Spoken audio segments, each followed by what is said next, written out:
We started our first trip to Hawaii with 4 nights in Hilo, on the east side of Big Island.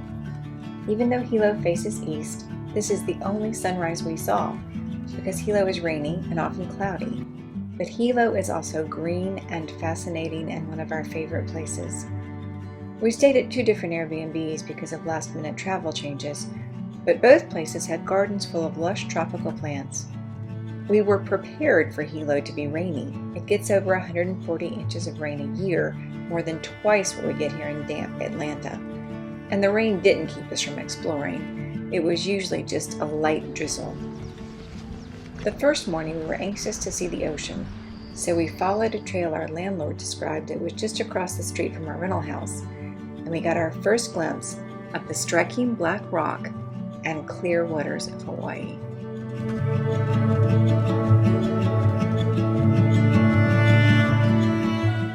Hilo has an abundance of green space along its waterfront, in part because of 2 devastating tsunamis. This clock is set to 1:04 a.m., the time the tsunami of 1960 struck and killed 61 people. Queen Lili'uokalani Gardens predates the green spaces set aside after the tsunamis, though, and the trees and the plantings are mature. The gorgeous Japanese garden was built between 1917 and 1919.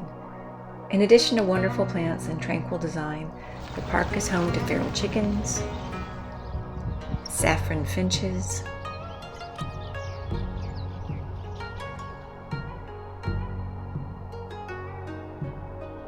nenes, red-crested cardinals, feral cats, unfortunately, and mongooses. The fantastic string of beach parks along Kalani'anaole Avenue do have limited parking, but we always found a spot close to our favorite Carlsmith Beach Park. The water there is chilly, but every time we went, we saw several green sea turtles, including the one that swam right by me the first time we were there snorkeling. We also saw plenty of pretty tropical fish, although not as many as you see on the west side. Our guidebook warned us away from some parks, which are unofficially reserved for locals. During COVID, they were officially closed. Our second Airbnb was on the north side of town, near Honoli'i Park, a great place to watch surfers. Even though pandemic-related closings limited our experience of downtown Hilo, we still thought it was fantastic.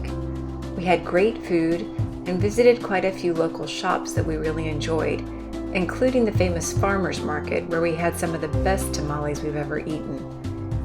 Hilo doesn't seem to try too hard to please tourists, and we liked that about it. We saw a high school graduation parade and an anti-vaccine, anti-US government protest. Hilo was scruffy, there were people living on the streets, but that went along with the live and let live vibe.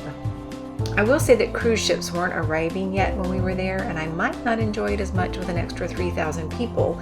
I might even try to plan my visit around those days.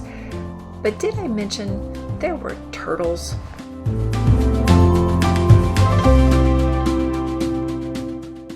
Puna begins just south of the last beach park in Hilo, Richardson's Ocean Center. If you take Highway 130 through Pahoa, you easily find Star of the Sea Catholic Church. This was built in 1928 but moved in 1990 to escape a lava flow. The first priest of the parish was Father Damien, the saint who later served the lepers in the colony at Molokai. While visiting Puna, you see lava flows from 1790, 1955, 1990, and 2018. There were no active lava flows while we were there, but exploring this strange and beautiful region gave us a sense of the power and mystery of Big Island. The drive along Coastal Highway 137 displays a green jungle landscape full of life, interrupted by utter desolation from new lava flows, with idyllic views of the Pacific Ocean and its unrelenting waves reshaping the land from the ocean side.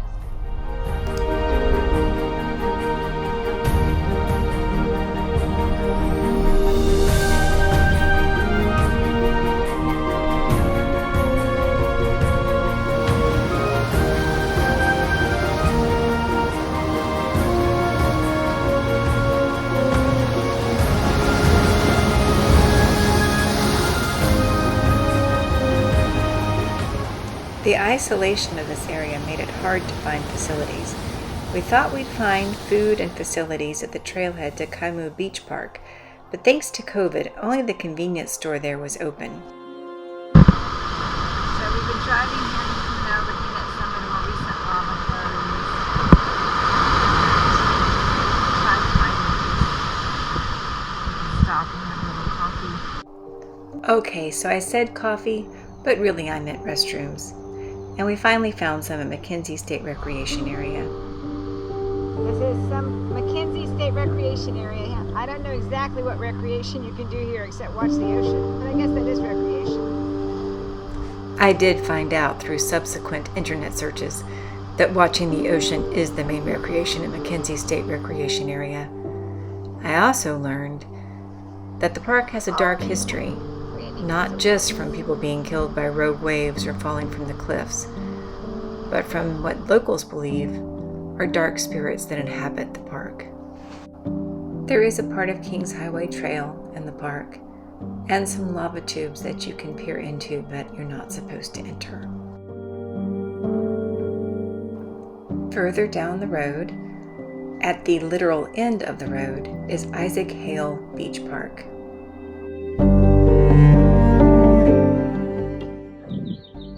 All right, so we're here at Isaac Hale Beach Park, and most of it has been swallowed by lava.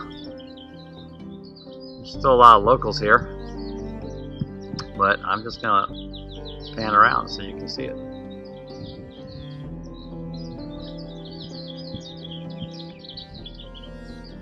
The beach is that way. There are supposed to be some new warm water pools if you walk into the park, but we held back. It didn't really feel like we belonged there. This is a beautiful and isolated part of Big Island, mysterious and strange.